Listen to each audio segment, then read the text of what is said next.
तो कैसे हैं आप लोग। स्वागत है आपका इस वीडियो में। और इस वीडियो में हम पढ़ रहे हैं क्लास 9th का इकोनॉमिक्स का चैप्टर नंबर 2, जिसका नाम है पीपल एज रिसोर्स। तो देखिए यहाँ पर ये पीपल एज रिसोर्स, इसका मतलब क्या होता है। इसका मतलब सिंपली ये है, इस टॉपिक का मतलब है कि देखिए हम लोगों को जनरली एक पॉपुलेशन को एक तरीके से हम जिम्मेवारी के रूप में देखते हैं या फिर कोई एक तरीके से टेंशन के रूप में देखते हैं। लेकिन यहाँ पर जब हम पॉपुलेशन को, लोगों को एक रिसोर्स के रूप में देखने की कोशिश करेंगे, एक संपत्ति के रूप में देखने की कोशिश करेंगे, तो हमारा जो व्यू है वो काफ़ी चेंज होगा। और ये जो व्यू है ये काफ़ी सही व्यू है। The chapter people as resource is an effort to explain population as an asset for the economy rather than a liability।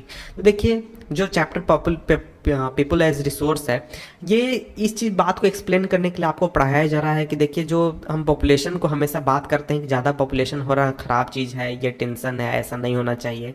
लेकिन देखिए पॉपुलेशन को जो है उसे एसेट समझना चाहिए, एक संपत्ति के रूप में समझना चाहिए, ना कि हम उसे कोई लाइबिलिटी समझें या कोई जिम्मेदारी, जवाबदेही इस तरीके की चीज़ समझें। और population becomes human capital when there is a investment made in the form of education, training and medical care. तो देखिए जो पॉपुलेशन है वो एक तरीके का ह्यूमन कैपिटल बन जाता है जब हम पॉपुलेशन में इन्वेस्टमेंट करते हैं। किस तरीके से? एजुकेशन के रूप में, ट्रेनिंग के रूप में, मेडिकल केयर के रूप में। तो देखिए जिस तरीके से हमारा दूसरा कैपिटल होता है, जैसे कि हम लैंड खरीदते हैं या फिर बैंक में पैसे रखते हैं, बिल्कुल उसी तरीके से हमारा ह्यूमन कैपिटल भी होता है। अगर हम उसमें इन्वेस्टमेंट करें तो इन्वेस्टमेंट करेंगे वो बढ़ेगा, इन्वेस्टमेंट नहीं करेंगे वो घटेगा। फॉर एग्जाम्पल अगर कोई व्यक्ति है जिसमें हमने एजुकेशन के रूप में इन्वेस्टमेंट किया है तो वो ज़्यादा पैसे कमाएगा। अगर वो हमने इन्वेस्टमेंट नहीं किया है एजुकेशन के रूप में तो उसे अनस्किल्ड लेबर कहकर उसे कम पैसे दिए जाएंगे। People as resource is a way of referring a countries working population in terms of their existing productive skills and abilities. Looking at the population from the productive aspect emphasizes its ability to contribute the creation of the gross national product। तो देखिए people as resource जो है ये एक तरीका है जिसमें हम एक कंट्री के वर्किंग पॉपुलेशन को उसके जो प्रोडक्टिव स्किल है उसका या फिर एबिलिटी है उसके अनुसार देखते हैं। जब हम पॉपुलेशन को उसके प्रोडक्टिव नज़रिए से देखते हैं तो हमें उसका एक उसकी एबिलिटी पता चलती है कि वो कितना ग्रॉस नेशनल प्रोडक्ट प्रोड्यूस कर सकता है। तो अब बात है कि ग्रॉस नेशनल प्रोडक्ट क्या होता है, तो मैं आपको थोड़ा सा इसे समझा देता हूँ। तो देखिए ग्रॉस नेशनल प्रोडक्ट जो होता है वो एक देश के नागरिकों द्वारा एक साल के अंदर जितने भी चीज़ें प्रोड्यूस की गई हैं उसका टोटल वैल्यू होता है। यानी कि अगर आपने कोई कार बनाया, अगर आपने कोई खेती की, आपने और कुछ किया, तो उन सभी का कीमत को जोड़ दिया जाएगा और वही अंतिम में जाकर क्या होगा, ग्रॉस नेशनल प्रोडक्ट होगा। Like other resources, population is also is a resource, a human resource. There is positive sides of a large population that is often overlooked when we look at only at the negative side, considering only the problems of the providing the population with food, education, access to health facilities। तो देखिए दूसरे resources की तरह जो population है वो भी हमारा एक रिसोर्स है। क्या है वो? एक ह्यूमन रिसोर्स है। तो एक ये जो है ये एक पॉजिटिव साइड है हमारा लार्ज पॉपुलेशन का। लेकिन ये जो चीज़ है इसे बार बार हम नज़रअंदाज कर देते हैं या फिर नहीं देखते हैं जब भी हम बात करते हैं पॉपुलेशन के बारे में।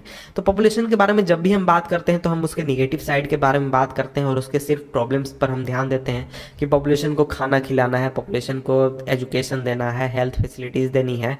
तो इस वजह से ये जो उसके अच्छे पक्ष हैं ज़्यादा पॉपुलेशन होने के, ये हमेशा छुप जाते हैं। When the existing human resource is further developed by becoming more education and healthy, we call it human capital formation that adds to the productive power of a country just like physical capital formation.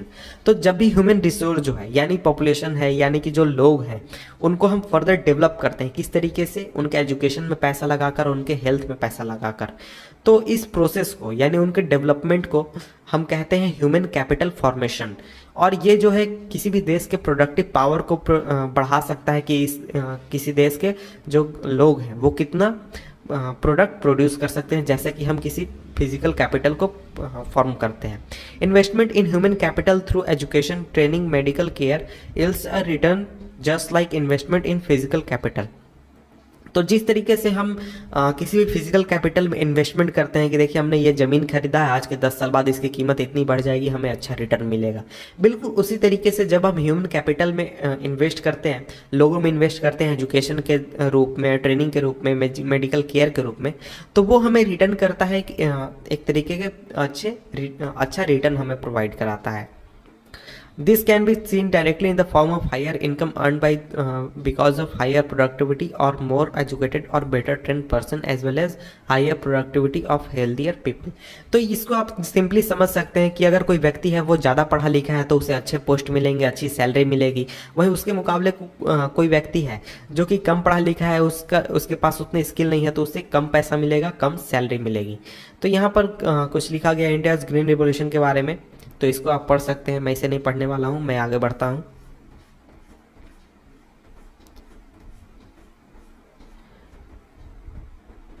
तो इसके बाद not only do the more educated and healthier people gain through the higher income, society also gains in other indirect ways because the advantages of the more educated और healthier population it spreads to those who themselves were not directly educated or given health care। तो देखिए जो ऐसा नहीं है कि हम किसी पर्सन को या फिर किसी पॉपुलेशन को अगर एजुकेट करते हैं, कुछ ही लोग को अगर एजुकेट करते हैं और उन्हें हेल्दियर बनाते हैं तो केवल वही उन्हीं लोगों को फ़ायदा होता है।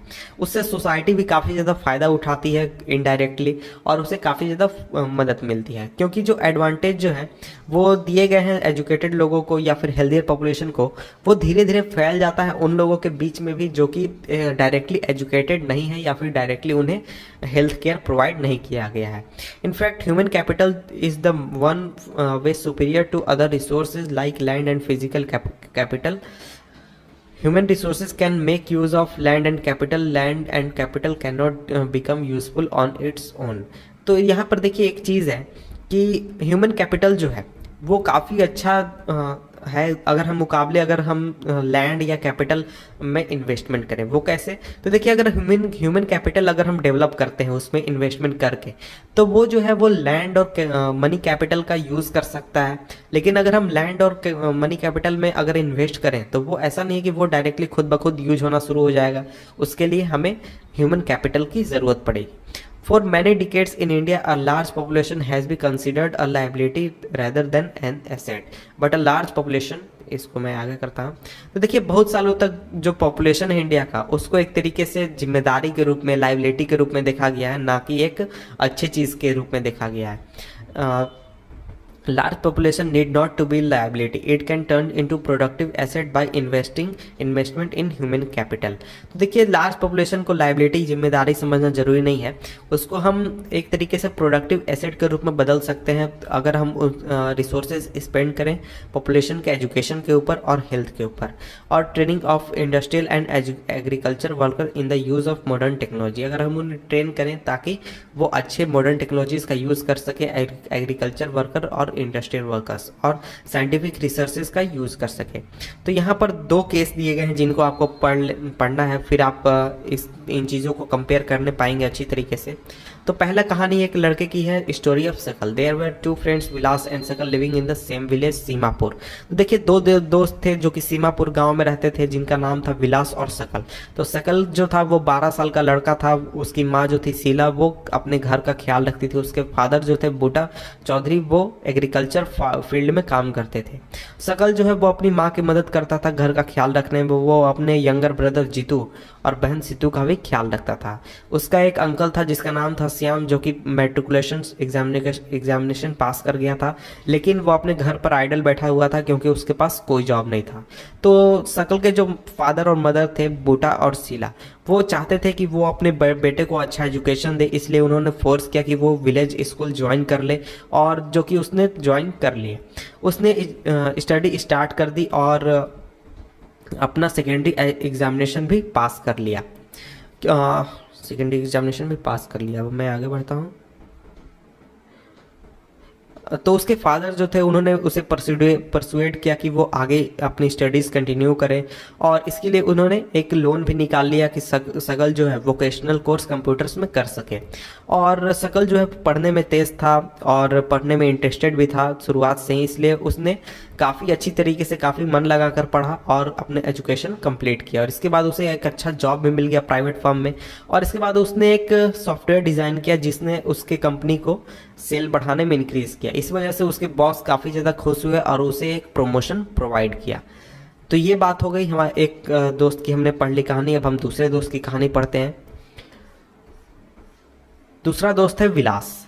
अब इसकी कहानी पढ़ते हैं। सकल को हमने देखा, इसके बाद विलास। विलास जो है 11 साल का लड़का है, उसी गांव में रहता है जिस गांव में सकल रहता है। विलास के जो फादर थे वो मछली पकड़ने का काम करते थे। उसके फादर पास मर गए जब वो 2 साल का ही था। उसकी जो माँ थी वो फिश बेचने का काम करने लगी ताकि वो अपने परिवार का खर्चा चला सके। उसने क्या कहते हैं, तालाब के मालिक से फिश खरीदना शुरू किया और नज़दीक के मंडी में फिश बेचना शुरू कर दिया।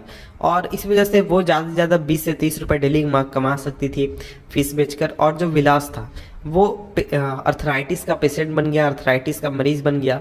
और उसकी जो माँ थी वो उसके डॉक्टर के पास ले जाने में सक्षम नहीं थे, उसके पास उतने रिसोर्सेज अवेलेबल नहीं थे, और इस वजह से वो स्कूल भी नहीं जा सका और वो स्टडीज़ में इंटरेस्टेड भी नहीं था।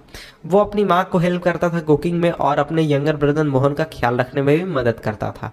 कुछ समय बाद उसकी माँ जो थी वो बीमार पड़ गई और उसके घर में कोई भी नहीं था जो कि उनका ख्याल रख सके।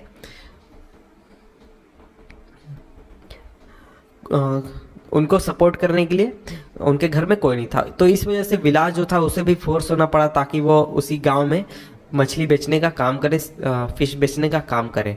और इस वजह से वो जो था उसे काफ़ी लो इनकम मिलता था जैसा कि उसकी माँ को मिला करता था। तो यहाँ पर आपने देखा 2 स्टोरीज हमने पढ़े 2 दोस्तों की। एक लड़का था जिसे अच्छा एजुकेशन मिला, वो अच्छा जाकर काम करने लगा, अच्छा उसे अर्निंग मिली, काफ़ी ज़्यादा ग्रोथ मिला।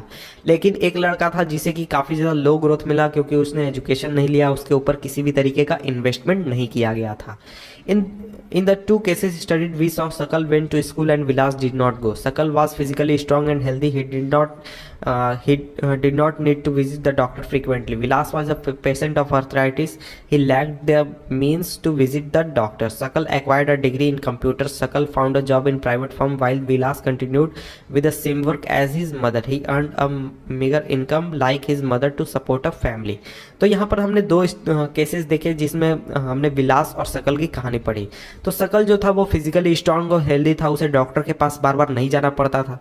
लेकिन जो विलास था वो अर्थराइटिस का पेशेंट था, लेकिन उसके पास उतने सुविधाएं अवेलेबल नहीं थी कि वो किसी डॉक्टर के पास जा सके।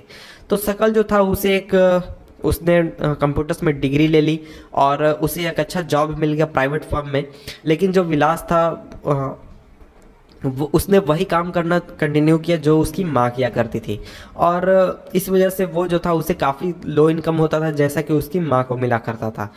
In the case of Sakal, several years of education added to the quality of flavor. This enhanced its total productivity. Total productivity adds to the growth of the economy. तो देखिए जो सकल का कंडीशन था, सकल के कंडीशन में education ने उसने उसका क्वालिटी ऑफ लेबर इम्प्रूव कर दिया, और इस वजह से उसका टोटल जो प्रोडक्टिविटी था वो काफ़ी बढ़ गया। और ये जो प्रोडक्टिविटी था उसने इकोनॉमी के ग्रोथ को एक तरीके से बूस्ट किया। This in turn pays an individual through salary और in some other form of his choice. तो देखिए ये जो ग्रोथ में हेल्प उसने किया इकोनॉमी के ग्रोथ में, उसने उस स्पेसिफिक पर्सन को, स्पेसिफिक इंडिविजुअल को सैलरी के रूप में या फिर किसी और तरीके में जिस तरीके से वो चाहता है उसने उसे मदद किया। In case of Vilas, there could not be any education or health care in the early part of his life. He spends his life selling fish like his mother. Henceforth, he draws the same salary of unskilled level as his mother. तो देखिए जो salary उसकी माँ को मिला करती थी वही पैसे उसको मिलने लगे। क्यों? क्योंकि उसकी एजुकेशन या फिर हेल्थ केयर में उसकी लाइफ के अर्ली पार्ट में किसी भी तरीके का इन्वेस्टमेंट नहीं किया गया है। वो अपना लाइफ जो है उसने फीस बेचने में लगा दी जैसा कि उसकी माँ लगाया करती थी, और इसी वजह से अनस्किल्ड लेबर कैटेगरी में उसे काफ़ी कम पैसे मिलने लगे जैसा कि उसकी माँ को मिला करते थे। Investment in human resources by education and medical care can give high rates of returns in the future. This investment on people is the same as investment in the land and capital. One invest in share and bond expecting higher rate of return in the future. तो human capital में जो investment होता है वो हमें high rate of return दे सकता है फ्यूचर में, और ये बिल्कुल वैसा ही है जैसा कि हम इन्वेस्ट करते हैं लैंड में या फिर किसी फॉर्म ऑफ कैपिटल में। तो देखिए कोई भी व्यक्ति जो है वो शेयर में इन्वेस्ट करता है या फिर किसी और चीज़ में इन्वेस्ट करता है ताकि उसे हायर रेट ऑफ रिटर्न मिले, लेकिन उसी तरीके से हमारा जो ह्यूमन कैपिटल है अगर हम उसमें इन्वेस्ट करें तो वो भी हमें काफ़ी हायर रेट ऑफ रिटर्न दे सकता है। A child too with investment made on her education and health can yield a high rate of return in future in the form of higher earnings and greater contribution to society. Educated parents are found to invest more heavily on the education of their child. This is because they have realized the importance of education for themselves. तो देखिए अगर कोई बच्चा है, अगर हम उसके ऊपर इन्वेस्टमेंट करते हैं, उसके एजुकेशन के ऊपर, उसके हेल्थ के ऊपर, तो ये जो हमें हाई रेट ऑफ रिटर्न दे सकता है फ्यूचर में, हाई अर्निंग के रूप में और ग्रेटर कंट्रीब्यूशन ऑफ सोसाइटी के रूप में। तो एजुकेटेड पेरेंट्स जो हैं वो ज़्यादा इन्वेस्ट करते हैं अपने बच्चे के एजुकेशन के ऊपर, और इसका रीज़न ये है कि उन्होंने रियलाइज़ कर लिया है कि किसी भी बच्चे के लिए या फिर किसी भी पर्सन के लिए किसी भी पर्सन के लिए एजुकेशन क्या मायने रखता है। They have also conscious of proper nutrition and hygiene. They accordingly look after their children's need for education at school and good health. तो देखिए तो इस वजह से वो जो है वो न्यूट्रिशन के ऊपर भी काफ़ी ज़्यादा ध्यान देते हैं और हाइजीन के ऊपर भी काफ़ी ज़्यादा ध्यान रखते हैं, और इसके साथ साथ वो अपने बच्चे के एजुकेशन पर भी ध्यान रखते हैं कि उसे अच्छा एजुकेशन मिल रहा है या नहीं, या उसका हेल्थ जो है वो अच्छा है या नहीं। तो इस वजह से एक अच्छा साइकिल शुरुआत हो जाता है इस केस में। लेकिन इसके मुकाबले जो दूसरा केस हम देखते हैं, एक तरह से खराब साइकिल शुरू हो जाता है जहाँ पर जो डिसएडवांटेज पेरेंट्स होते हैं, यानी कि जिन पेरेंट्स के पास एजुकेशन नहीं है, रिसोर्सेज अवेलेबल नहीं है, जो खुद ब खुद अब खुद ही अनएजुकेटेड हैं और हाइजीन में नहीं रहते हैं, वो अपने बच्चों को भी उन्हीं कंडीशन में रखते हैं कि अनएजुकेटेड रखते हैं, हाइजीन नहीं प्रोवाइड कराते हैं, और उनके बच्चे जो हैं वो भी आगे चलकर डिसएडवांटेज स्टेट में ही रहते हैं। Countries like Japan have invested in human resources. They did not have any natural resources. These countries are developed rich countries. They import the natural resources needed in their country. How did they become rich or developed? They have invested on people, especially in the field of education and health.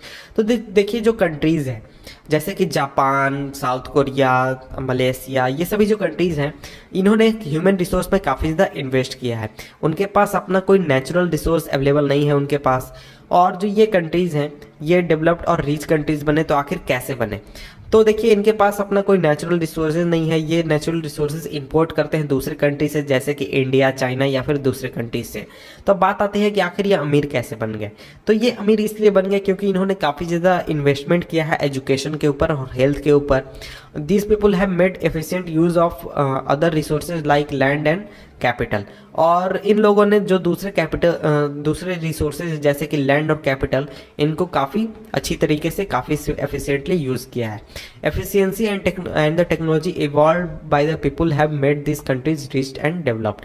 तो जो efficiency और जो technology evolve की गई है इन लोगों द्वारा, इसने इन कंट्रीज़ को रिच और डेवलप बनाने में काफ़ी ज़्यादा मदद किया है। देखिए इसके बाद जो हमारा नेक्स्ट टॉपिक है, next topic economic activities by men and women. तो इसके पहले के टॉपिक तक यानी कि इस पूरे पैराग्राफ को नीचे तक हमने पढ़ लिया था पिछले वीडियो में, और आइए अब हम इस वीडियो को कंटिन्यू करते हैं इस टॉपिक के साथ। तो आइए हम देखते हैं कि क्या हमें यहाँ पढ़ना है। तो मेरा मतलब है कि कंटिन्यू करते हैं इस टॉपिक को।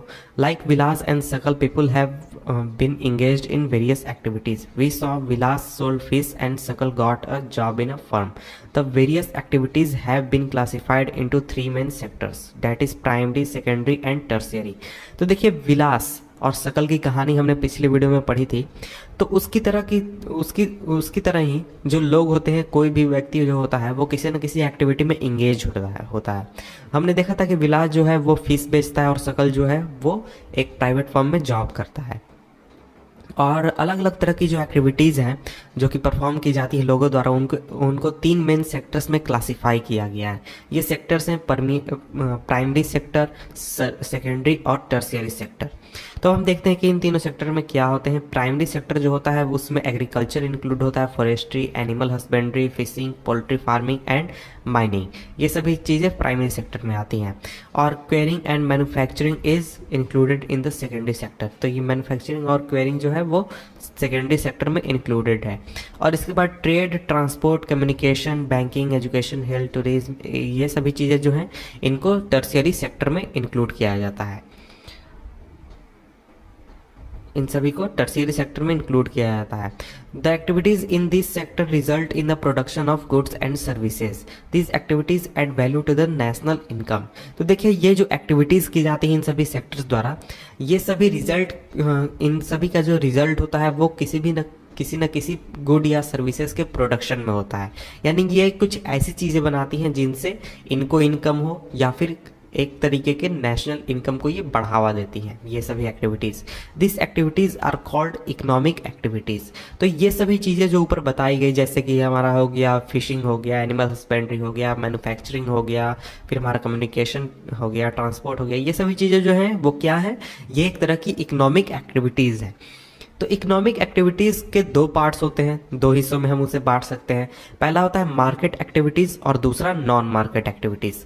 तो अब हम इन्हें देख लेते हैं। तो देखिए मार्केट एक्टिविटीज़ वैसे एक्टिविटीज़ होते हैं जिनको कोई भी व्यक्ति परफॉर्म करता है या फिर कोई भी ऑर्गेनाइजेशन परफॉर्म करता है ताकि उससे वो पैसे कमा सके या फिर उसे कोई सैलरी मिल सके। फॉर एग्जांपल आप कोई जॉब कर रहे हैं तो आप इकोनॉमिक एक्टिविटी कर रहे हैं। अगर आप कोई दुकान खोल कर बैठे हुए हैं तो आप इकोनॉमिक एक्टिविटी कर रहे हैं। अगर आप किसी भी चीज़ का प्रोडक्शन कर रहे हैं तो आप इकोनॉमिक एक्टिविटी कर रहे हैं। अब बात आती है कि नॉन मार्केट एक्टिविटी क्या होते हैं। तो देखिए नॉन मार्केट एक्टिविटी जो होते हैं वो वैसे वर्क होते हैं जिनको आप करते हैं सेल्फ कंजम्पशन के लिए। फॉर एग्जांपल आपने घर में अपना एक अचार बनाया है तो वो आपका नॉन मार्केट एक्टिविटी, क्योंकि आप उससे प्रॉफिट नहीं कमा रहे हैं, आप उसको सेल्फ कंजप्शन के लिए यूज़ कर रहे हैं। इसके बाद दिस कैन बी, अब नेक्स्ट पेज में हमें जाना है। This can be consumption and processing of primary products and on account production of fixed asset. तो देखिए ये सभी चीज़ें हो सकती है जिनको आप अपने यूज़ के लिए या फिर अपने ज़रूरत के लिए किसी भी चीज़ को अगर प्रोड्यूस करें तो उन्हें हम क्या कहेंगे, उन्हें हम नॉन मार्केट एक्टिविटीज़ कहेंगे। यहाँ पर एक्टिविटी दिया हुआ है, आप ये एक्टिविटी पढ़ सकते हैं और चाहे तो घर पर कर भी सकते हैं। अब मैं और आगे बढ़ता हूँ। Due to historical and cultural reasons, there is a division of labor between men and women in the family. Women generally look after domestic chores and men work in the fields. Suckle's mother, Sila, cooks food, cleans utensils, washes clothes, cleans the house, and look after her children. Suckle's father, Butta, cultivated the field, sells the produce in the market and earns money for the family. तो देखिए historical और cultural reason की वजह से India में या फिर हम वर्ल्ड में कह सकते हैं कि एक डिवीज़न है लेबर का कि मर्द यहाँ काम करेंगे और जो औरतें हैं वो घर में काम करेंगी या फिर इस तरह के काम करेंगी। तो महिलाएं जो होती हैं वो उनको जनरली घर का ख्याल रखने के लिए लगाया जाता है। फॉर एग्जाम्पल आपने जो पिछली कहानी पढ़ी थी दोस्तों की, उसमें शकल की कहानी आपने पढ़ी थी, उसमें उसकी जो माँ थी शीला, वो घर में खाना पकाती थी, बर्तन साफ करती थी, घर को साफ करती थी और अपने बच्चों का ख्याल रखती थी। वहीं उसके जो फादर थे बूटा, वो फील्ड में काम करते थे और उससे प्रोडक्शन करते थे जो उसको बाजार में मार्केट में बेचकर और उससे पैसे कमाते थे परिवार के लिए। तो इस तरीके से आप देख सकते हैं बिल्कुल यही कहानी लगभग हर घर में होती है।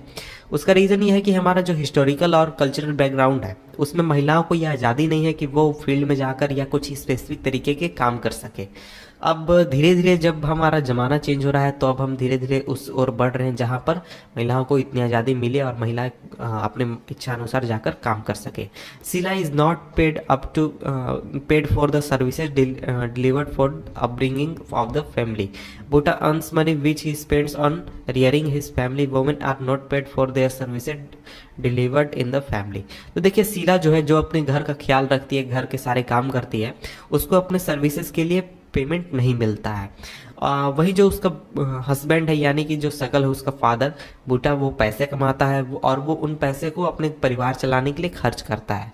तो बिल्कुल यही कहानी हर जगह है। जो महिलाएं होती हैं वो अगर अपने घर में काम करती हैं, घर का ख्याल रखती हैं, तो उन्हें उनके सर्विसेज के लिए पैसे नहीं मिलते हैं। Their work is not accounted in the national income, which is sum of total of goods and services produced in a country। तो देखिए जो महिलाएं अपने घर में काम करती हैं उसको नेशनल इनकम में नहीं जोड़ा जाता है। उसका रीज़न ये है कि वो कोई क्या कहते हैं इनकम नहीं लेती हैं अपने काम करने के लिए। और नेशनल इनकम आखिर है क्या? तो नेशनल इनकम का मतलब हुआ कि sum of total of goods and services produce in a country. तो जितने भी आप गुड्स एंड सर्विसेज आप प्रोड्यूस करेंगे उसका जो जितना भी कीमत होगा उसको हम नेशनल इनकम में जोड़ेंगे। Geeta, mother of Vilas, earned an income by selling fish, thus women are paid for their work when they enter the labour market. Their earning like that of their male counterpart is determined on the basis of education and skill. वही आप दूसरे दोस्त की कहानी आप देख रहे थे जो कि था विलास। विलास की माँ जो थी गीता, वो काम करती थी, मछली बेचती थी और इस वजह से उसे पैसे मिलते थे। तो इसका मतलब यहाँ ये हुआ कि जब महिलाएं लेबर मार्केट में आती हैं और लेबर मार्केट में काम करना शुरू करती हैं तब उन्हें पैसा मिलना शुरू होता है। और उनकी जो अर्निंग है वो उनके मेल काउंटर पार्ट यानी जो उनके मुकाबले जो मर्द वहाँ काम कर रहे हैं उनके मुकाबले उनकी अर्निंग तय होती है कि उनकी स्किल कितनी है और उनकी एजुकेशन कैसी है। इस बात पर डिफाइन होगी कि उनकी अर्निंग कितनी होगी, एजुकेशन। इसके बाद आगे हम बढ़ते हैं। Education helps individual to make better use of the economic opportunities available before him. Education and skill are the major determinants of the earning of any individual in the market। तो देखिए education जो वो help करता है किसी भी व्यक्ति को, किसी भी एक पर्सन को, ताकि वो इकोनॉमिक अपॉर्चुनिटी जो भी अवेलेबल है उसके लिए उसका वो ज़्यादा अच्छी तरीके से फ़ायदा उठा सके। एजुकेशन या फिर स्किल दोनों एक साथ हम कह सकते हैं। ये दोनों जो हैं वो बहुत ही बड़े एक तरीके से यही डिटरमाइन करते हैं कि किसी भी इंडिविजुअल का मार्केट में क्या इनकम होगा। अगर किसी व्यक्ति के पास अच्छा एजुकेशन है, उसके पास किसी भी चीज़ को प्रोड्यूस करने का स्किल है, तो उसकी सैलरी अनस्किल्ड पर्सन के मुकाबले ज़्यादा होगी, उसे ज़्यादा अर्निंग मिलेगी। A majority of the women have meager education and low skill formation. Women are paid low compared to men. Most women work where job security is not there. Various activities relating to legal production is meager। तो देखिए जो ज़्यादातर महिलाएं होती हैं उनके पास जो education होता है या फिर स्किल होता है वो बहुत ही कम होता है। और महिलाएं जो होती हैं उन्हें मर्द के मुकाबले काफ़ी कम पेमेंट भी मिलता है। और ज़्यादातर जो महिलाएं होती हैं वो वहाँ काम करती हैं जहाँ पर जॉब सिक्योरिटी जो है वो बहुत ही कम है या फिर ना के बराबर है। और बहुत तरह के जो एक्टिविटीज़ जो हैं जो आपको लीगल प्रोटेक्शन से रिलेटेड है वहाँ उस तरीके की सुविधा आपको जनरली महिलाओं को नहीं मिलती है। Employment in this sector is characterised by irregular and low income. तो इस तरीके के जो सेक्टर हैं जैसे कि आपका लेबर सेक्टर हो गया या फिर इसी तरीके के और सेक्टर्स, वहाँ पर जो इनकम होती है या फिर एम्प्लॉयमेंट होता है वो बहुत ही इरेगुलर होता है, यानी उन्हें लगातार जॉब नहीं मिलते हैं और उन्हें ये तय नहीं होता कि कब जॉब मिलेगा, कब काम मिलेगा, कब नहीं मिलेगा। और उनकी जो सैलरी होती है, इनकम होती है, वो भी बहुत ही कम होती है। In this sector there is an absence of facilities like maternity leave, child care and other social security systems.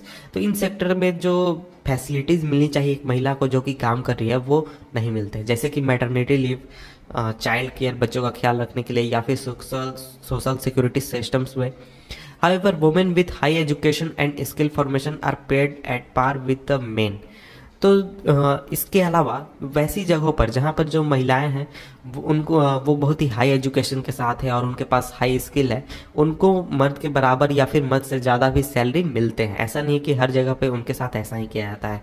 Among the organized sector, teaching and medicine attract them at the most। तो देखिए organise sector में जो महिलाएं हैं वो सबसे ज़्यादा attract होती हैं टीचिंग सेक्टर में या फिर मेडिसिन सेक्टर में। Some women have entered the administrative and other services including those which need high level of scientific and technological services.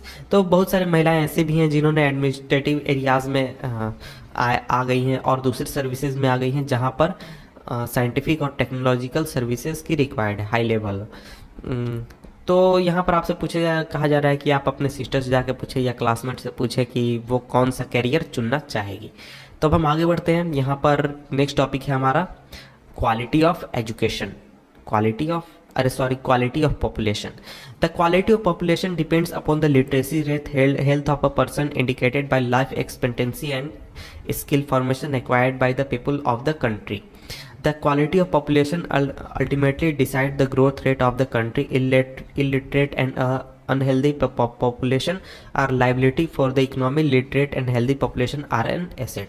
देखिए यहाँ पर कहा जा रहा है कि जो क्वालिटी है पॉपुलेशन का वो डिपेंड करता है कि हमारी जो पॉपुलेशन है उसकी लिटरेसी रेट क्या है, हेल्थ क्या है हमारे पॉपुलेशन के लोगों की, उनकी लाइफ एक्सपेक्टेंसी क्या है और उनका स्किल फॉर्मेशन क्या है लोगों द्वारा किसी भी एक कंट्री में। तो क्वालिटी ऑफ पॉपुलेशन जो है वही डिसाइड करता है कि किसी भी कंट्री का जो ग्रोथ रेट है वो क्या होगा।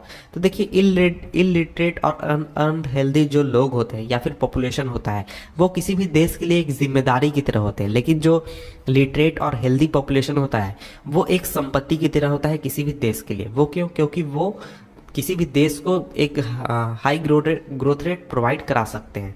तो देखिए क्वालिटी ऑफ पॉपुलेशन में हम सबसे पहले एजुकेशन की बात करते हैं। Suckle's education in the initial year of his life bore him the fruits in the later year in the terms of goods, job and salary. तो देखिए शकल के एजुकेशन पर जो इनिशियल ईयर्स में खर्चे किए गए थे या फिर उस पर इन्वेस्टमेंट किया गया था वो उसे एक फल के रूप में मिला बाद में, जब उसे अच्छा सैलरी मिलने लगा, अच्छा जॉब मिल गया और उसे काफ़ी अच्छा एक तरीके से ग्रोथ मिला। We saw education was an important input for the growth of Sakal. It open new horizon for him, provided new aspiration and develop values of life. तो देखिए हमने देखा कि एजुकेशन जो है वो बहुत ही इंपॉर्टेंट एक तरीके के इनपुट था शकल के ग्रोथ के लिए। एजुकेशन उसके लिए एक नया होरिजन खोल दिया कि वो एक नए क्षेत्र में जा सकता है, नया काम कर सकता है, उसको नए तरीके के एस्पिरेशंस दिए और उसके वैल्यूज़ को लाइफ में डेवलप किया। नॉट ओनली फॉर शकल, एजुकेशन कंट्रीब्यूट्स, मैं नेक्स्ट पेज कर देता हूँ। Education contributes toward the growth of the society also. It enhances the national income, cultural richness and increase the efficiency of governance. तो देखिए ऐसा नहीं है कि एजुकेशन जो है वो सिर्फ शकल के लिए काम करेगा या फिर आपके लिए काम करेगा या फिर मेरे लिए काम करेगा। अगर आप अच्छा एजुकेशन लेते हैं तो एजुकेशन जो है आपका एजुकेशन सोसाइटी को भी डेवलप करने में मदद करेगा और नेशनल इनकम को भी बढ़ाने में मदद करेगा और इसके साथ साथ कल्चरल रिचनेस आएगी और हमारा जो गवर्नेंस है उसका जो इफेक्टिवनेस है, एफिशिएंसी है, वो भी काफ़ी ज़्यादा इंक्रीज होगा। There is a provision made for providing universal access, retention and quality in elementary education with special emphasis on girls. There is also an establishment of setting of schools like Navodaya Vidyalaya in each district. तो देखिए एक तरीके का provision बनाया गया है ताकि universal access provide किया जा सके और क्वालिटी ऑफ एलिमेंट्री एजुकेशन जो है वो अच्छा किया जा सके और जिसमें कि स्पेशल एम्फेसिस किया जा रहा है गर्ल्स के ऊपर। और इसके अलावा देयर इज़ ऑल्सो इस्टेब्लिश, तो देखिए इसके अलावा हर डिस्ट्रिक्ट में इंडिया के नवोदय विद्यालय स्थापित किया गया है ताकि एक तरीके का अच्छा एजुकेशन हर डिस्ट्रिक्ट में प्रोवाइड किया जा सके।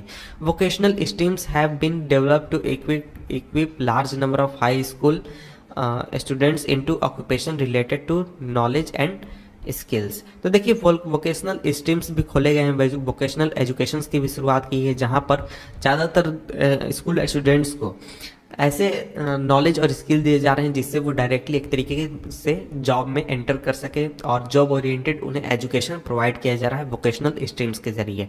The plan outlay on education has been increase from Rs 151 crore in the first plan to Rs 43,825 crore in the 10th plan. तो देख सकते हैं कि जो खर्चा किया जाता था सरकार द्वारा फर्स्ट प्लान में यानी करीब 1950 के अराउंड, उस समय 151 करोड़ रुपए मात्र था एजुकेशन के ऊपर और बाद में इसे बढ़ा दिया गया 43,000 करोड़ तक जो कि 10th प्लान में था। 10th प्लान आपका करीब हो गया 2000 ईस्वी के आसपास।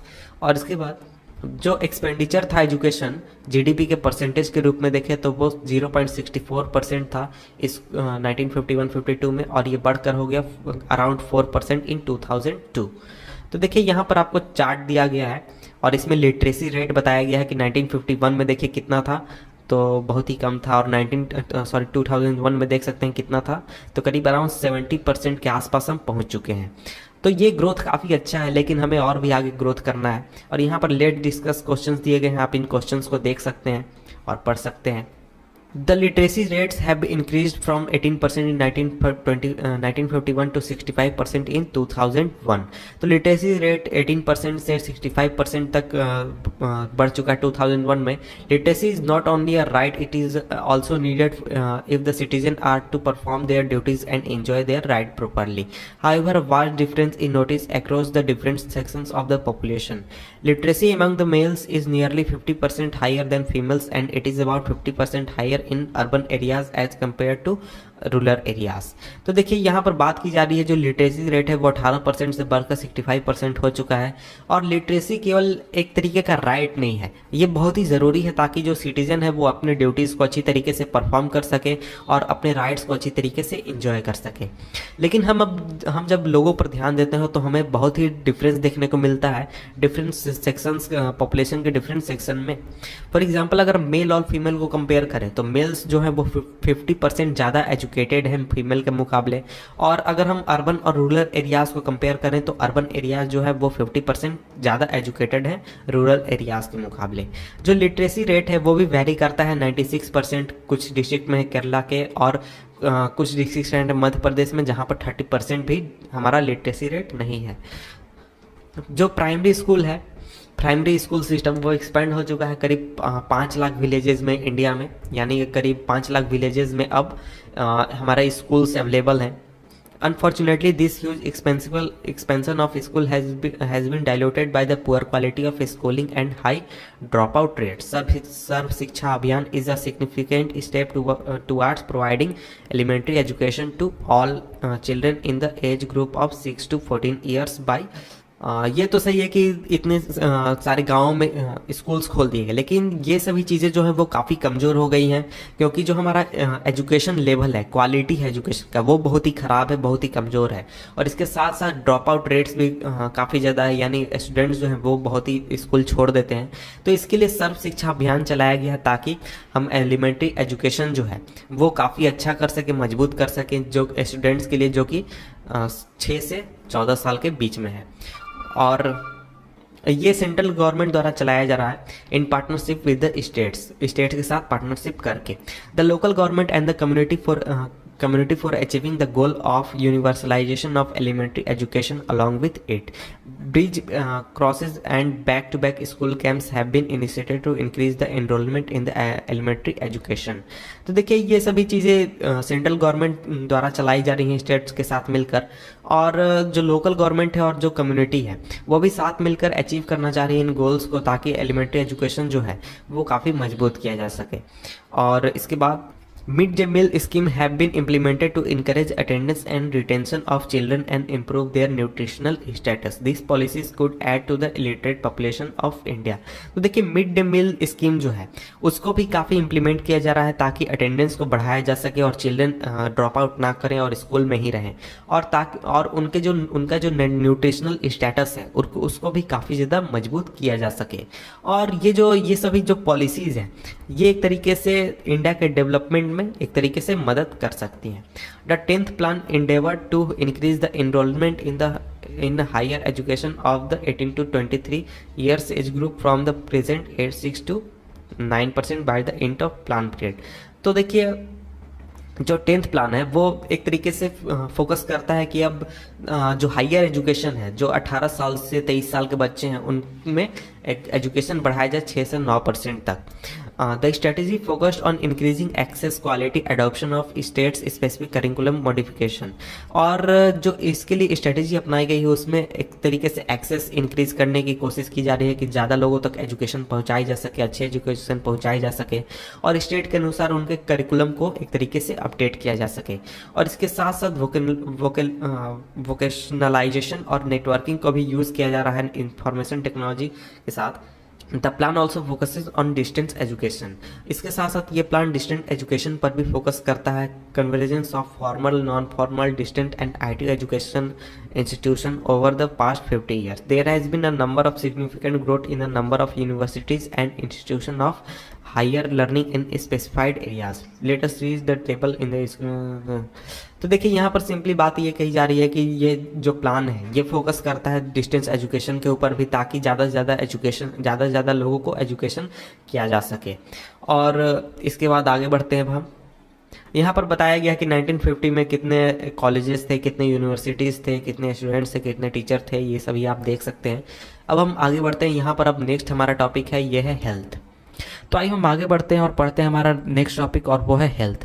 तो देखिए इसके पहले हमने काफ़ी चीज़ें पढ़ी। हमने पॉपुलेशन के बारे में पढ़ा, पॉपुलेशन की क्वालिटी क्या होती है, उसे इम्प्रूव कैसे करते हैं, इसको हम देख रहे हैं। तो इसके पहले हमने पिछले वीडियो में एजुकेशन की बात की थी कि एजुकेशन की कितना इंपॉर्टेंट है किसी भी पॉपुलेशन के क्वालिटी के लिए। और इस वीडियो में हम पढ़ने वाले हैं कि हेल्थ किसी भी पॉपुलेशन के क्वालिटी के लिए कितना इंपॉर्टेंट है, या फिर किसी भी पर्सन के लिए कितना इंपॉर्टेंट है। तो किसी भी फर्म की बात करें या फिर किसी भी कंपनी की हम बात करें तो उसका मेन काम क्या होता है? उसका काम होता है कि वो प्रॉफिट बनाए, और जितना ज़्यादा अच्छा उसे प्रॉफिट मिलेगा उसके लिए उतना ही अच्छा है, कि वो अपने प्रॉफिट को मैक्सिमाइज करना चाहती है, बढ़ाना चाहती है।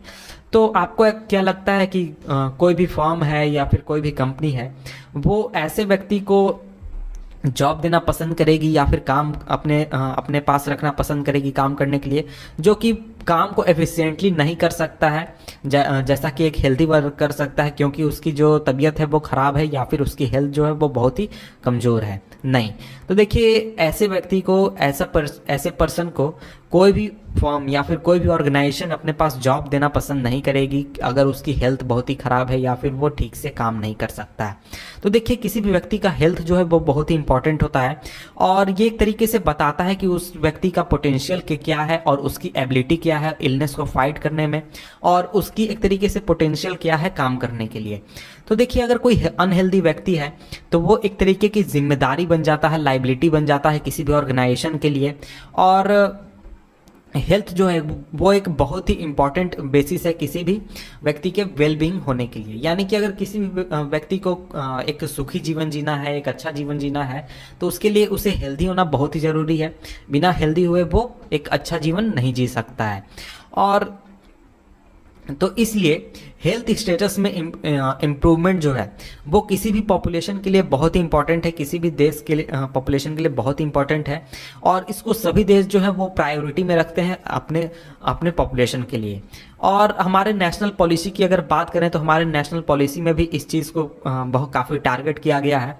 और हमारा नेशनल पॉलिसी एक तरीके से ये एम करता है कि सभी लोगों को एक तरीके से हेल्थ केयर जो सुविधा है उसको प्रोवाइड की जाए, फैमिली वेलफेयर रखा जाए, और लोगों की जो न्यूट्रिशनल नीड है उसको एक तरीके से प्रोवाइड की जाए, उसको सुधारा जाए।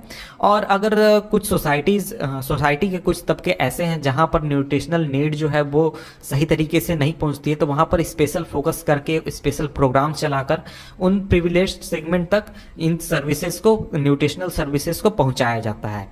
तो अगर हम पिछले 5 डिकेड की बात करें, यानी करीब पिछले 50 सालों की बात करें, तो इंडिया जो है उसने एक बहुत ही अच्छा वास्ट हेल्थ इंफ्रास्ट्रक्चर क्रिएट किया है, बहुत ही अच्छा हेल्थ इंफ्रास्ट्रक्चर क्रिएट किया है। और इसके साथ ही मैन पावर भी क्रिएट किया है जो इस सेक्टर में काम करता है और प्राइमरी, सेकेंडरी और टर्शियरी केयर के रूप में भी काम करता है। तो अब हम आगे बढ़ते हैं। तो यहाँ पर देखिए कुछ लिखा गया है, आप चाहें तो इस चीज़ को पढ़ सकते हैं, इस पूरे पारा को। मैं इसे नहीं पढ़ रहा हूँ क्योंकि मुझे नहीं लगता कि ये उतना इंपॉर्टेंट है। और यहाँ पर कुछ क्वेश्चंस दिए गए हैं, इन क्वेश्चंस को अगर आप अपने से करने की कोशिश करेंगे तो आप चीज़ों को अच्छी तरीके से समझ पाएंगे, चैप्टर को अच्छी तरीके से समझ पाएंगे। और मैं आगे बढ़ रहा हूँ। तो यहाँ पर कुछ डाटा दिए गए हैं, इन डाटा को देख लेते हैं। कि पहले देखिए हॉस्पिटल्स, डिस्पेंसरीज 1951 में कितने थे, 1981 में कितने थे, और 2001 में कितने हैं। तो इन सभी चीज़ों को आप देख लेंगे तो आपके लिए ये अच्छा होगा। और इसके बाद अब मैं आगे बढ़ता हूँ। तो देखिए ऊपर हमने बात की यहाँ पर डाटा, तो डाटा इसे आप पहले पढ़ लें। तो ये देखिए ये जो डाटा है कि इतने हॉस्पिटल्स हैं, इतने बेड्स हैं, इतने डॉक्टर्स हैं, इतने नर्सेज हैं। तो देखिए बहुत सारे स्टेट्स ऐसे हैं, बहुत सारे इंडिया के इलाके ऐसे हैं जहां पर ये जो फैसिलिटीज़ हैं वो मौजूद नहीं है। फॉर एग्जांपल 4 राज्य जो हैं, कर्नाटक, आंध्र प्रदेश, तमिलनाडु और महाराष्ट्र, यहाँ पर पूरे देश के 181 मेडिकल कॉलेज में से 81 मेडिकल कॉलेज यहीं पर इन चारों राज्यों में ही हैं। तो आप उसे समझ सकते हैं कि 100 मेडिकल कॉलेज बाकी के आपके 25 राज्यों में है, तो बाकी के 25 राज्यों में हेल्थ सुविधाओं की स्थिति क्या होगी। और फॉर एग्जांपल आप बिहार की बात करें या फिर उत्तर प्रदेश की बात करें तो यहाँ पर जो हेल्थ सर्विसेज है वो बहुत ही ख़राब है और यहाँ पर मेडिकल कॉलेज की संख्या भी बहुत ही कम है। और इसके बाद एक्टिविटी है, आप चाहें तो ये एक्टिविटी कर सकते हैं। और इसके बाद अब हम बढ़ते हैं नेक्स्ट टॉपिक की ओर। नेक्स्ट टॉपिक है हमारा अनएम्प्लॉयमेंट, यानी कि बेरोजगारी को अब हम पढ़ने वाले हैं। तो देखिए, बेरोजगारी भी एक तरीके से बहुत इंपॉर्टेंट टॉपिक है अगर हम किसी पॉपुलेशन की बात करते हैं या फिर लोगों की बात करते हैं। तो अनएम्प्लॉयमेंट में अब हम पढ़ने वाले हैं, अपने पुराने कहानी की ओर चलते हैं जिसमें हमने दो दोस्तों के बारे में पढ़ा था पिछले वीडियो में और उसके पिछले वीडियो में। तो जो शकल है उसकी जो माँ है शीला, वो अपने डोमेस्टिक कोर्स पर ध्यान देती है, यानी अपने घर बार को चलाने में मदद करती है, चूल्हों के खाना पीना बनाना, घर का ख्याल रखना, ये सभी काम करती है। इसके अलावा बच्चों का ख्याल रखती है और अपने हस्बैंड बूटा की मदद करती है फील्ड में काम करने में। और जो शकल है उसका जो ब्रदर है जीतू और उसकी जो सिस्टर है सीतू, वो अपना जो समय है वो खेलते हुए बिताती है या फिर रोमिंग करते हुए बिताती है। तो क्या आप ये कह सकते हैं कि जो शीला है या फिर जीतू है या फिर सीतू है, ये सभी अनएम्प्लॉयड है? नहीं। अगर नहीं तो क्यों नहीं? तो देखिए यहाँ पर नेक्स्ट पारा में उसका आंसर दिया हुआ है। तो देखिए अनएम्प्लॉयमेंट क्या है? अनएम्प्लॉयमेंट जो है, अनएम्प्लॉयमेंट हम तब कहते हैं या फिर किसी व्यक्ति को अनएम्प्लॉयड तब हम कहते हैं जब कोई व्यक्ति काम करने के लिए तैयार है और काम करने के लिए जॉब को सर्च कर रहा है और उसे अगर काम ना मिले तो उसे हम अनएम्प्लॉयमेंट कहते हैं। तो यहाँ पर अगर हम देखें तो जो शीला है वो अपने घर का काम करती है और वो बाहर किसी और जॉब को करने के लिए तैयार नहीं है या फिर इंटरेस्टेड नहीं है, तो इसलिए एक तरीके से हम उसे अनएम्प्लॉयड नहीं कह सकते हैं। वहीं दूसरी तरफ जो जीतू है और सीतू है, ये बहुत ही स्मॉल है, बहुत ही छोटे हैं अभी, और इनको एक तरीके से हम वर्कफोर्स में काउंट नहीं कर सकते, पॉपुलेशन के वर्कफोर्स में। और इन्हें ये नहीं कह सकते कि ये अनएम्प्लॉयड है, क्योंकि ये काम करने के लिए अभी तैयार नहीं है, उतने बड़े नहीं है कि हाँ इनसे हम काम लें और इन्हें हम अनएम्प्लॉयड की श्रेणी में डाल दें। तो सिंपली अगर हम देखें तो वर्कफोर्स पॉपुलेशन कितना होता है, तो वर्कफोर्स पॉपुलेशन जो है वो मेनली माना जाता है 15 साल से 59 साल की उम्र के बीच के लोगों को, यानी कि इतनी उम्र के बीच के जितने लोग हैं उतने लोग वर्कफोर्स पॉपुलेशन के हैं। और इनमें से इस एज से इन दोनों एज के बीच के लोग जो काम करना चाहते हैं और उसके बाद उन्हें काम ना मिले तो उन लोगों को हम अनएम्प्लॉयड कहते हैं, बेरोजगार कहते हैं। तो वहीं आप देखें जो शकल है उसका जो ब्रदर है और सिस्टर है वो इस एज ग्रुप में आते नहीं हैं और वो बहुत ही छोटे हैं, इसलिए हम उन्हें अनएम्प्लॉयड नहीं कह सकते हैं। और जो शकल की माँ है शीला, वो फैमिली के लिए काम करती है और वो बाहर किसी और जॉब को करने के लिए तैयार नहीं है, इंटरेस्टेड नहीं है पैसों के लिए, तो इन लोगों को हम एक तरीके से अनएम्प्लॉयड नहीं कह सकते हैं और ये वर्कफोर्स की श्रेणी में नहीं आते हैं।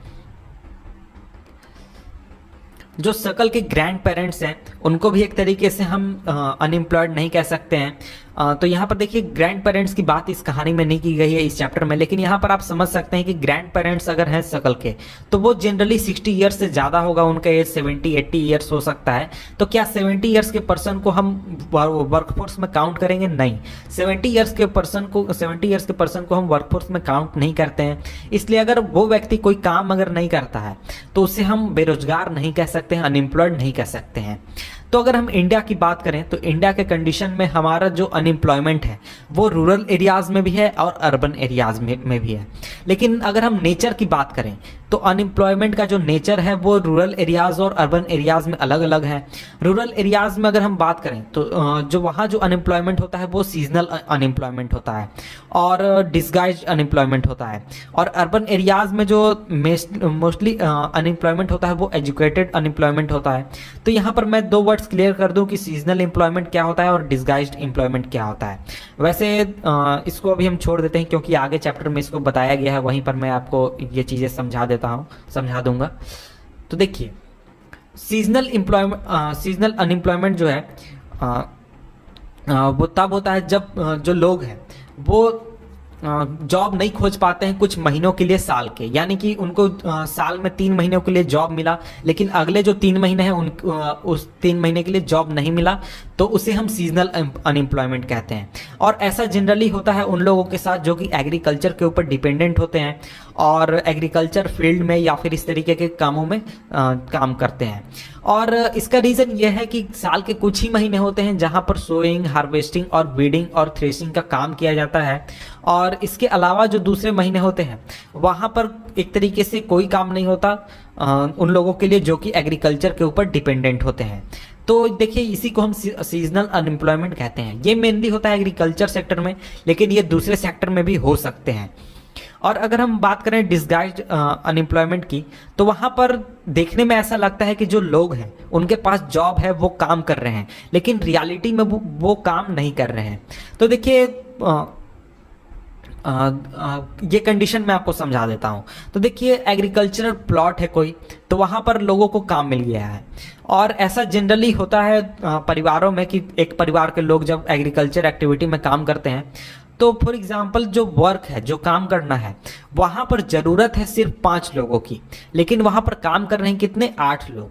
फॉर एग्जांपल अगर हमें हार्वेस्टिंग का काम करना है अपने खेत में, वहाँ पर 2 लोगों की ज़रूरत है, और मैं पूरे अपने परिवार को लेकर चला जाऊँ और वहाँ 8 लोग मिलकर काम करने लगे, तो वो रियलिटी में तो एम्प्लॉयमेंट उसे हम नहीं कह सकते हैं, उसी को हम कहते हैं डिस्गाइज्ड अनएम्प्लॉयमेंट। तो देखिए, जो कंट्रीब्यूशन दिया जा रहा है एक्स्ट्रा 3 लोगों द्वारा, वो एक तरीके से जरूरी नहीं था, वहां पर होना नहीं चाहिए था, क्योंकि 5 लोग काफी थे वहां पर काम करने के लिए, और 5 लोग काम को आसानी से कंप्लीट कर सकते थे।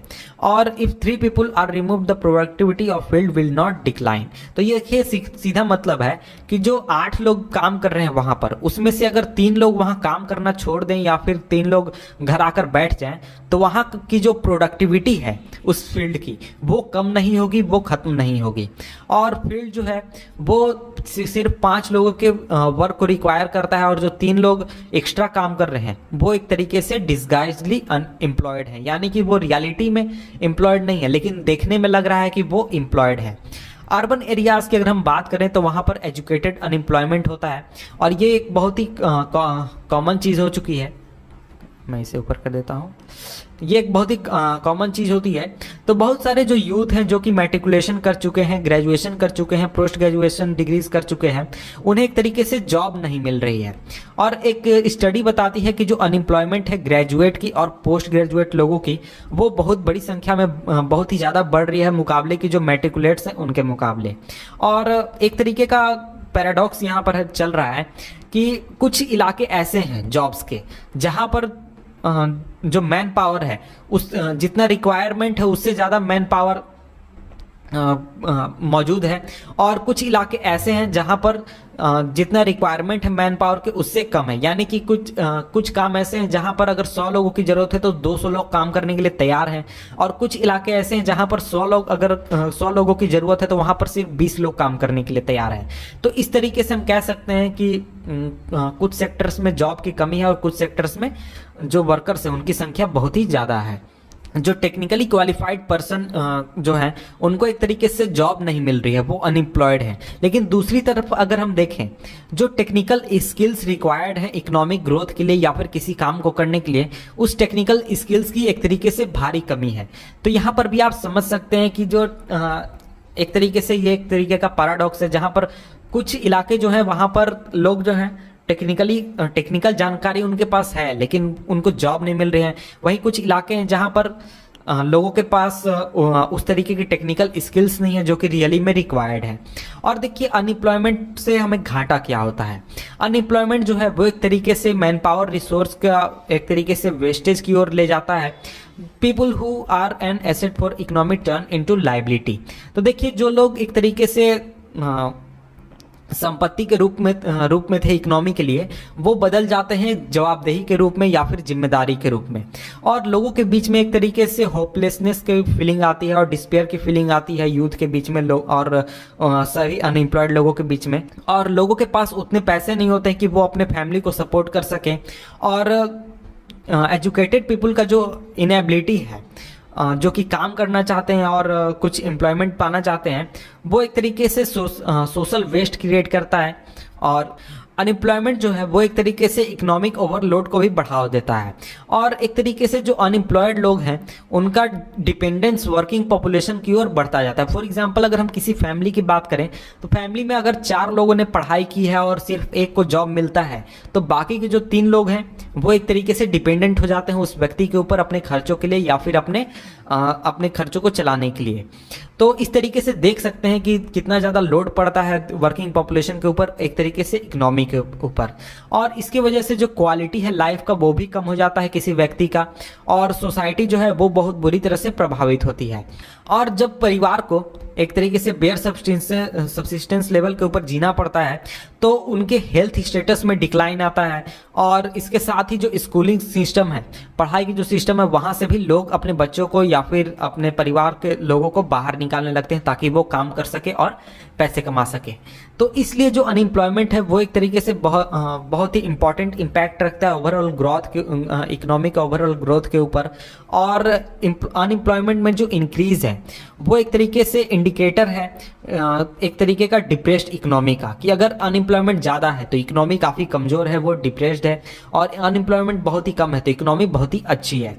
और ये एक तरीके से रिसोर्सेज को भी बहुत ही ज़्यादा वेस्ट करती है, और जो कि एक तरीके से बहुत ही फ़ायदे के साथ एम्प्लॉय की जा सकती थी। अगर लोगों को रिसोर्सेज के रूप में नहीं यूज़ किया जा सकता है तो वो एक तरीके से खुद ब खुद लाइबिलिटी के रूप में नज़र आने लगते हैं या फिर दिखने लगते हैं इकोनॉमी के लिए, और ये जो चीज़ है ये उतनी अच्छी संकेत नहीं है।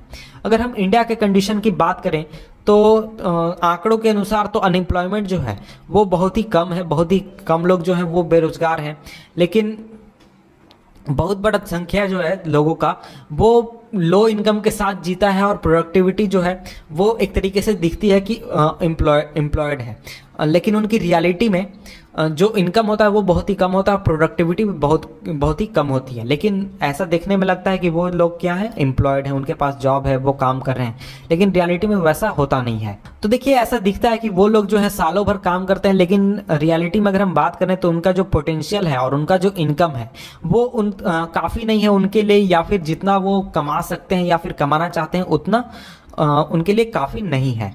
और ये जो वर्क वो कर रहे हैं, ये जो काम कर रहे हैं, वो एक तरीके से लगता है जैसे उनको फोर्स किया गया है ये काम करने के लिए, और नहीं तो अगर उनके पास चॉइस होता तो वो किसी और काम को करना पसंद करते।